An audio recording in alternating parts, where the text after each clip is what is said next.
Hallelujah, hallelujah. We are still talking about uh,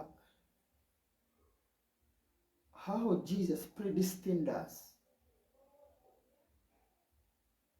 Amen. We go in the book of Ephesians chapter 1 verse 3. Ephesians chapter 1 verse 3, it says, Praise be to the God and Father of our Lord Jesus Christ, who has blessed us in the heavenly realms with every spiritual blessings in heavenly places. For he chose us in him before the creation of the world to be holy and blameless in his sight. Hallelujah. That he chose us. He chose us before the foundation of the earth. That he chose us to be holy and blameless before his sight, in his sight. This is the very thing that I was telling you, that God himself, God knew about these ending times. He knew about this generation. He knew how evil this generation would be. He knew how wicked this generation would be. He knew how the devil will increase he will increase in perversive ways of taking man out of the will of God. He knew it.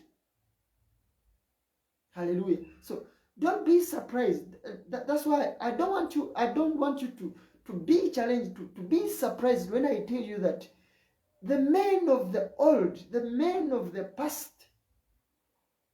they had not sinned like we have seen these days, like we have seen in this generation. Because the devil has many perversive ways of taking children of God out of his presence. In those days when you used to hear about, when they used to talk about homosexuality, let's take an instance of the days of Moses. There was nothing like televisions. There was nothing like, these, sorts of how people are getting to influence the world. The world has taken advantage of this technology the Bible talks about. So because God was ahead of time, he knew of this time, he knew of these things. That's why the Bible says that he sent Jesus, that we might be holy. Praise Jesus. Because he knew about this, he was ahead of time. God does not work in today, yesterday time series. For him is today, yesterday, and forever the same. My God, I hope you have got it. I hope you've got it. He is today, yesterday, and forever. He is the same. Hallelujah.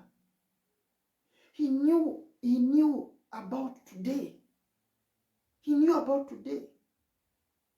That's why he says in verse 4 that for he chose us in him before the creation of the world to be holy and blameless in his sight. In love. He did it in love. He did it in love. And he goes on to say that he predestined us to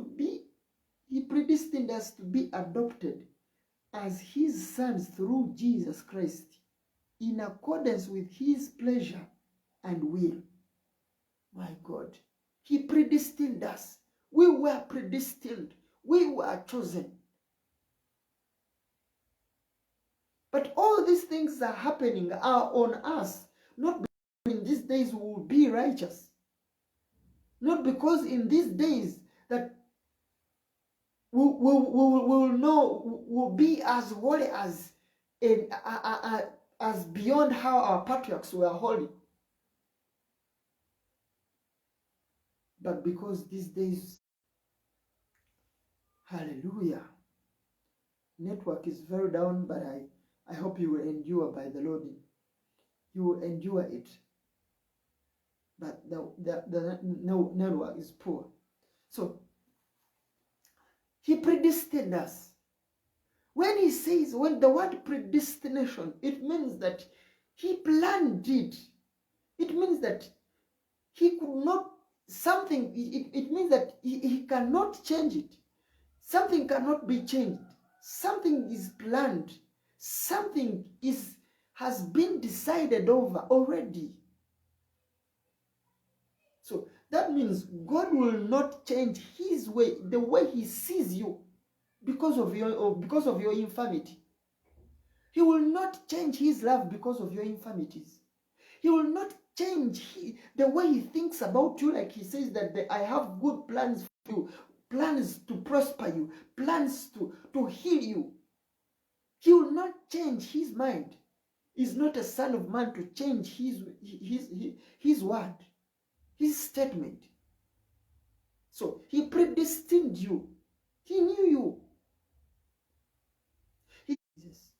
Hallelujah.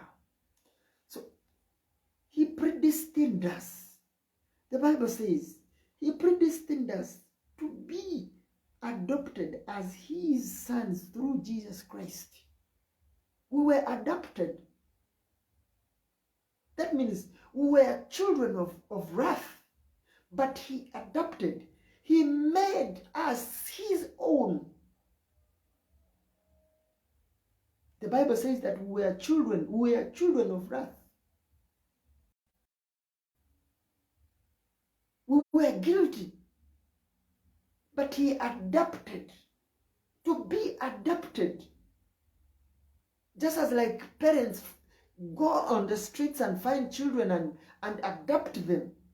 So that means they have equal rights. They have equal rights with the children that are found in their family.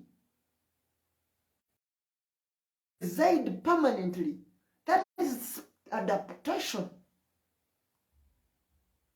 So we were adopted in his nature. We were adopted in his ways. God knew in those days, because